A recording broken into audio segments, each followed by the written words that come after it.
प्रिय बच्चों, एक बार पुनः बहुत स्वागत आपका इस ऑनलाइन क्लास में। हम लोग देखेंगे आज क्लास 10th मैथमेटिक्स में सांख्यिकी की बात करेंगे। विद्यालय में जो कोर्स चल रहा था उससे पहला जो चैप्टर है वो कंप्लीट हो चुका है। पृष्ठीय क्षेत्रफल और आयतन का जो चैप्टर है वो समाप्त हो चुका है। ऐसे में अब नया टॉपिक यहाँ पर सांख्यिकी हम शुरू कर रहे हैं। और सांख्यिकी के अंतर्गत हम लोग क्या क्या पढ़ेंगे, आइए पहले समझ लेते हैं। उसके बाद जो सवाल सामने लिखा है इसकी हम लोग बात करेंगे और इस आधार पे आपको होमवर्क भी मिलने वाला है, तो वीडियो को अंत तक देखिएगा। सांख्यिकी में हम लोग तीन चीजों का अध्ययन करेंगे। सबसे पहले समांतर माध्य का अध्ययन करेंगे। समांतर माध्य को कई बार माध्य सिर्फ माध्य भी कहा जाता है, तो इससे कंफ्यूज नहीं होना है।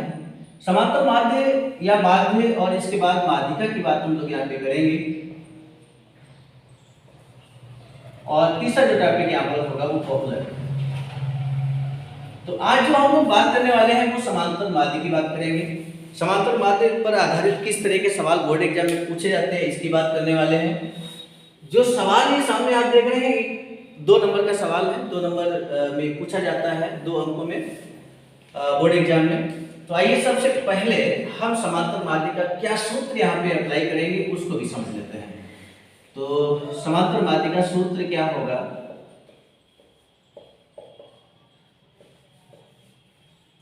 शॉर्ट में हम उसको x बार में लिखते हैं।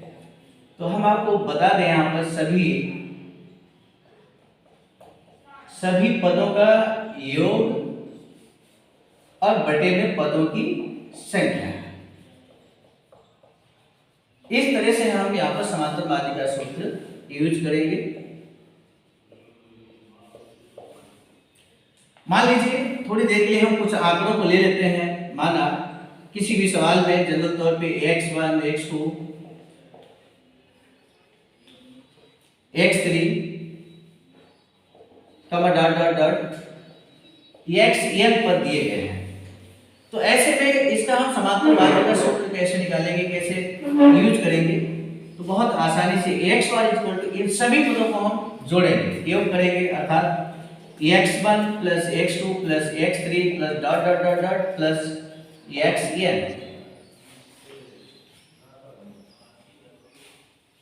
और अपाने पदों की संख्या यहाँ पर है, तो पदों की संख्या जैसे यहाँ पर आप देखिए, जैसे 1 2 3 ये 3 पद है, तो यहाँ xn है, यानी कि n पद है। पदों की संख्या n है, तो यहाँ पर आप n लिख सकते हैं। ये बहुत ही बेसिक सूत्र है। खासकर हम लोग बात करेंगे वर्गीकृत आंकड़ों का समांतर माध्य निकालने की बात कर रहे हैं। तो ये वर्गीकृत आंकड़ों का समांतर माध्य ही कक्षा 10 के सिलेबस में है, अवर्गीकृत आंकड़ों का यहाँ पर नहीं है। तो ये सामान्य एक सूत्र है, इसको शॉर्ट फॉर्म में भी लिखा जाता है कुछ इस तरह से। हम आपको बता देते हैं x1 equal to sigma xi upon में n। इस तरह से ये बहुत ही साधारण सूत्र है। और इसी तरह से मान लीजिए यहाँ पर जो हम टेबल देख रहे हैं इसे बारंबारता दी गई है। तो इसके बाद जब बारंबारता दी गई होगी तो फिर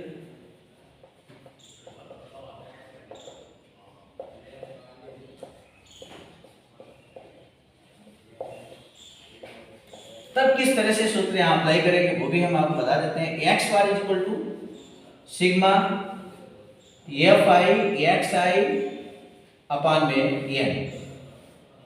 तो इस तरह से यहाँ जो n है वो हम आपको बता देते हैं n is equal to sigma f i। मतलब बारंबारताओं का जो बारंबारताएं दी गई उसका योग करेंगे तो वहां से n की वैल्यू हम प्राप्त कर सकते हैं। और यही सूत्र इस सवाल में लगने वाला है। तो सबसे पहले आप सभी लोग ये नोट कर लेंगे, सूत्र नोट कर लेंगे। इसके बाद सवाल को हम देख लेते हैं। इसको हम हटा देते हैं यहाँ से। तो इस टेबल को हम सिस्टमैटिक बना लेते हैं, सवाल को सॉल्व करते हैं।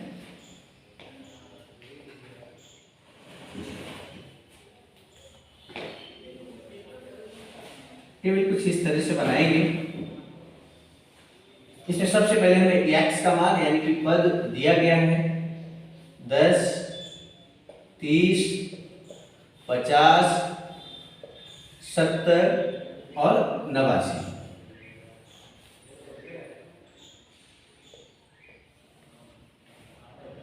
इसके बाद जो दूसरा कॉलम हमें दिया गया है एफ का मतलब यहाँ पे बारंबारता दी गई है 7 8 10 15 और एक बार फिर से यहाँ पे 10 है। ये जो कॉलम यहाँ पे बनेगा ये इस सूत्र को जिसको हम अप्लाई करने जा रहे हैं sigma F I X I upon में एन, तो ये यहाँ पर हम निकालेंगे यानी कि F I into x I का गुणा करेंगे।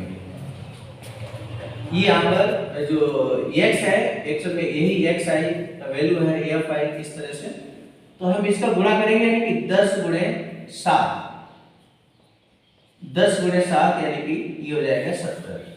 ठीक इसी तरह से हम इसका गुणा करेंगे तो 8 के 24 यानी कि 240 हो जाएगा। 50 और 10 का गुणा करेंगे तो 500 हो जाएगा। 15 सत्ते 105 होता है और एक जीरो यहाँ पर है तो ये 1050 हो जाएगा। 89 और 10 का गुणा हम करेंगे तो यहाँ पर 890 हो जाएगा। तो इस तरह से हमने देखिए टेबल को यहाँ पे कंप्लीट किया। अब हमें मान चाहिए sigma F I X I. Sigma कब लगता है जब हम पदों को जोड़ देते हैं, तो सिग्मा ये बताता है कि यहाँ पर पदों का योग किया जा रहा है। Sigma F I X I का मान यहाँ पर हम निकाल लेते हैं। इसको जोड़ेंगे 7 11 11 5 16 16 और 9 25 का 5 हासिल यहाँ पे 2 है 5 2 7 7 और 8 15 और एक हासिल यहाँ पे 2 थे तो 17 हो गया और यहाँ पर एक बचा है एक हासिल है तो यहाँ पर 2750 ये टोटल आ चुका है। Sigma F I X I का मान आ चुका है।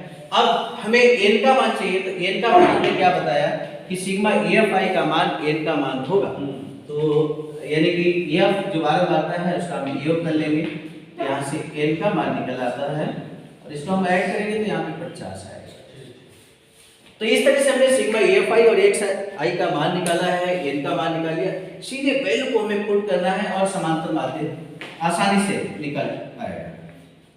तो समांतर माध्य X bar is equal to हम सबसे पहले सूत्र लिख लेंगे sigma F I X I upon में एन कैपिटल या स्मॉल लिख सकते हैं। Sigma F I X I का मान यहाँ पर आपको मालूम है, आपने देख लिया 2750 और बटे में 50 आ चुका है।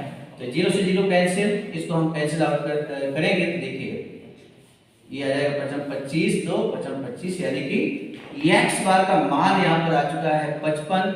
और इस तरह से 2 नंबर के सवाल बहुत आसानी से आप कर सकते हो सांख्यिकी के अंतर्गत।